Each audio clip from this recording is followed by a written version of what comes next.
এই 4টা গুণ হাসিল করার চেষ্টা করবো ইনশাআল্লাহ। আল্লাহ পাক সবাইকে তৌফিক দান করেন। আল্লাহ পাকের শুকর আদায় করা, এটা এত বড় একটা গুণ যাকে আল্লাহ রাব্বুল আলামিন কৃতজ্ঞতা স্বীকারকারী অন্তর দিয়েছেন। সে হচ্ছে পৃথিবীর ধনী মানুষ। চলতে ফিরতে উঠতে বসতে সবসময় আমরা আল্লাহ পাকের নিয়ামতগুলো স্মরণ করবো এবং সবসময় বলতে থাকবো আলহামদুলিল্লাহ, বলতে থাকবো আলহামদুলিল্লাহ। আল্লাহুম্মা লাকাল হামদ হামদান কাসীরান তাইয়িবান মুবারাকান ফীহি কামা ইয়ানবাগী লিজালালি ওয়াজহিক ওয়া আযীমি সুলতানিক। আল্লাহ পাকের শুকরিয়া যে যত বেশি আদায় করবে, আল্লাহ পাক বলেছেন লা ইন শাকারতুম লা আযীদান্নাকুম, তোমরা আমার শুকরিয়া আদায় করো আমি তোমাদের প্রতি আমার নিয়ামতকে বাড়াই দেব। ওয়া লা ইন কাফারতুম ইন্না আযাবি লাশাদীদ, তোমরা যদি আমার অকৃতজ্ঞ হও জেনে রাখো আমার আযাব বড়ই কঠিন। একজন তালেবে ইলমের অবশ্যই শুকর গুজার অন্তর থাকতে হবে। সবসময় চিন্তা করবো আমাকে আল্লাহ কি দিয়েছেন, এটা চিন্তা করবো না আমাকে আল্লাহ কি দেন নাই। আল্লাহ পাক আমাকে সুস্থ রেখেছেন, নিরাপত্তা দিয়েছেন, আমি খাচ্ছি পান করছি, এই যে নিয়ামত আল্লাহ পাকের যে অগণিত নিয়ামত, এটাকে স্মরণ করা এবং সেই অনুযায়ী শুকরিয়া আদায় করা। আল্লাহ পাক সবাইকে শুকরিয়া আদায় করার তৌফিক দান করেন। দ্বিতীয় এখানে যে বিষয়টা বলা হয়েছে সেটা হলো সবর করা। জ্ঞান অর্জন করতে হলেও সবর করতে হবে, আল্লাহকে পেতে হলেও সবর করতে হবে, দাওয়াত ও তাবলীগেও সফর করতে হবে, জিহাদের মাঠেও সবর করতে হবে।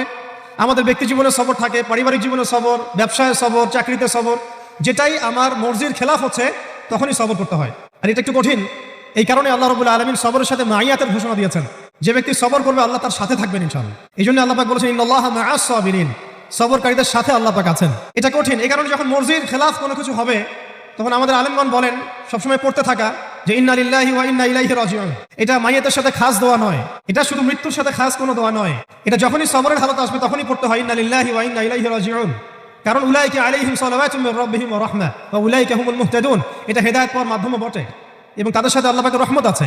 শুকরগুজার অন্তর এবং সবরকারী অন্তর আল্লাহ পাক সবাইকে নসিব করেন, আমিন। 3 নম্বরে উস্তাদগণ বলেছেন তওবা, বেশি বেশি তওবা করতে বলা হয়েছে।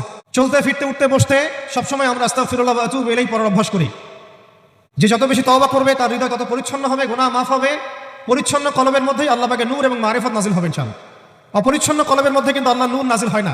তাই উলামায়ে কেরাম বারবার অন্তত দিনে 100 বার আস্তাগফিরুল্লাহ ওয়া আতুবু ইলাইহি পড়তে বলেন। আল্লাহ পাক আমাদের সবাইকে পড়ার তৌফিক দান করেন।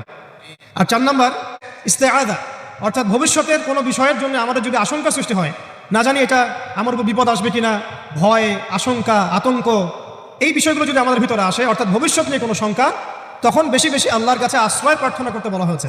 পড়তে বলা হয়েছে আউযু বিল্লাহ, অথবা আউযু বিকালিমাতিল্লাহি তাম্মাতি মিন শাররি মা খালাক, অথবা আউযু বিল্লাহি মিনাশ শাইতানির রাজীম, আউযু বিল্লাহিস সামিউল আলীম মিনাশ শাইতানির রাজীম মিন নাফখিহি ওয়া নাফসিহি ওয়া হামজিহি। আল্লাহ পাক আমাদের সবাইকে 4টা গুণ হাসিল করার তৌফিক দান করেন। আবার বলছি, 1 নাম্বার শুকর, বেশি বেশি শুকরিয়া আদায় করা। 2 নাম্বার সবর করা। 3 নাম্বার হচ্ছে পূর্বের পাপের জন্য তওবা করা এবং যখনই পাপ হবে তখনই তওবা করা। উলামায়ে কেরামগণ বলেন যে সকাল সন্ধ্যায় সাইয়্যিদুল ইস্তিগফার কখনো না ছাড়া, সকাল সন্ধ্যায় সাইয়্যিদুল ইস্তিগফার কোনো অবস্থায় যেন না ছাড়া। এটা নিশ্চয়ই আপনাদের মুখস্থ আছে। আল্লাহুম্মা আনতা রাব্বি লা ইলাহা ইল্লা আনতা খালাকতানি আনা আবদুক ওয়া আনা আলা আহদিকা ওয়া ওয়া'দিক মাসতাতা'তু আউযু বিকা মিন শাররি মা সানা'তু আবু'ু লাকা বিনি'মাতিকা আলাইয়া ওয়া আবু'ু বিযানবি ফাগফির লি ফাইন্নাহু লা ইয়াগফিরু যুনুবা ইল্লা আনতা। এই দোয়াটা কখনো না ছাড়া। এবং যখন পূর্বের কোনো পাপের কথা মনে হয় যে এতদিন আগে আমার একটা পাপ হয়ে গিয়েছিল, মনটা একটু খারাপ হতে পারে, চোখে পানি আসতে পারে, ইমিডিয়েটলি পড়তে বলা হচ্ছে আস্তাগফিরুল্লাহ ওয়া আতুবু ইলাইহি, আস্তাগফিরুল্লাহ ওয়া আতুবু ইলাইহি। আল্লাহ পাক সবাইকে খাস তওবা করার তৌফিক দান করেন। এবং 4 নম্বর হচ্ছে আমাদের জন্য জরুরি, সেটা হলো ইস্তেআযা, আল্লাহ পাকের কাছে আশ্রয় প্রার্থনা করা। আল্লাহ রাব্বুল আলামিন আমাদের সবাইকে তার কাছে আশ্রয় প্রার্থনা করার তৌফিক নসিব করেন, আমিন। সিরাতের সুন্নতে নবী সাল্লাল্লাহু আলাইহি ওয়াসাল্লাম যেভাবে দীর্ঘ 23 বছর তার দাওয়াত এবং জিহাদের মিশন চালিয়েছেন, এইভাবে আমরা যেন আমাদের এই গন্তব্যটাকে হাসিল করতে পারি এবং সবর বজায় রাখি, ইস্তেকামা ধরে রাখি, আধ্যাত্মিকত্ব ধরে রাখি এবং যা জানি তার উপর আমল করার চেষ্টা করি, সুন্নাহ ভিত্তিক জীবনযাপন করার চেষ্টা করি। আল্লাহ পাক সবাইকে তৌফিক দান করেন, আমিন। যদি রিজিকটা আমাদের হালাল না হয় তাহলে এই যে এত বড় বড় কথা বলছি বা এত বড় স্বপ্ন দেখছি, এগুলো কিন্তু ভাই আসলে বাস্তবায়ন করা খুব কঠিন হবে, কোনো কোনো ক্ষেত্রে হয়তো সম্ভব হবে না। ইন্নাল্লাহা তাইয়্যিব লা ইকবালু ইল্লা তাইয়্যিব, আল্লাহ পাক পবিত্র, তিনি পবিত্র ছাড়া কিছু কবুল করেন না। আর এখন রিজিকের মধ্যে যত ফিতনা, সুদের ফিতনা আছে, ঘুষের ফিতনা, দুর্নীতির ফিতনা, কাগজের টাকার হারামের কিছু ফিতনা চলে আসছে এর ভিতরেও, ক্রিপ্টোকারেন্সির ফিতনা আসতেছে সামনে। এছাড়া আছে আমাদের মার্কেটের সিন্ডিকেট, পণ্য মজুত করা, বাপে কম দেয়া, মানে হারাম খাওয়ার যতগুলো অপশন আছে, আমার মনে হয় এই জামানায়, এই যুগে এটা সবচেয়ে বেশি উন্মুক্ত আমাদের সামনে। তো হারাম খাওয়া সহজ, হালালে চলা একটু কঠিন, তবে হালাল খাওয়াটা অসম্ভব নয়। আল্লাহ পাক সূরা তালাকের মধ্যে বলেছেন ওয়া মান ইয়াত্তাকিল্লাহা ইয়াজআল লাহু মাখরাজা, যে ব্যক্তি আল্লাহকে ভয় করে আল্লাহ পাক তার জন্য রাস্তা বের করে দেন। ওয়া ইয়ারযুকহু মিন হাইসু লা ইয়াহতাসিব, এবং এমন উৎস থেকে আল্লাহ পাক তাকে রিজিক দেন যা সে কখনো কল্পনা করে নাই। আল্লাহ পাক আমাদের সবাইকে হালাল খাবার তৌফিক দান করেন, আমিন। আমাদের প্রত্যেককে সৎ কাজে আদেশ করতে হবে, অসৎ কাজে নিষেধ করতে হবে।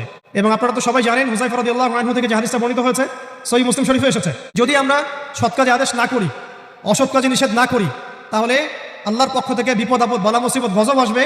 এই সময় ওই কম দোয়া করবে, কিন্তু এই দোয়া আল্লাহর দরবারে কবুল হবে না। তাই আল্লাহ রাব্বুল আলামিন আমাদের সবাইকে সৎ কাজে আদেশ করার তৌফিক দান করেন, অসৎ কাজে নিষেধ করার তৌফিক দান করেন, হালাল খাওয়ার তৌফিক দান করেন, এবং দাওয়াত ও তাবলীগে সবাইকে এই মেহনতে যুক্ত থাকার তৌফিক দান করেন। আর সর্বশেষ যে কথাটা বলতে চাই সেটা হলো, এই দিন কায়েমের যে স্বপ্ন, এই স্বপ্নে আমাদের সবার দাওয়াতের সাথে জিহাদের তামান্না থাকতে হবে, শাহাদাতের মৌতের তামান্না থাকতে হবে। হাদিসে স্পষ্ট এসেছে, যে ব্যক্তি জিহাদ করে না বা জিহাদের আকাঙ্ক্ষাও করে না, সে ব্যক্তি যেন মুনাফিকের মৃত্যুর একটা শাখার উপর মৃত্যুবরণ করলো। আল্লাহ পাক আমাদের সবাইকে নেফাকি থেকে হেফাজত করেন, আমিন।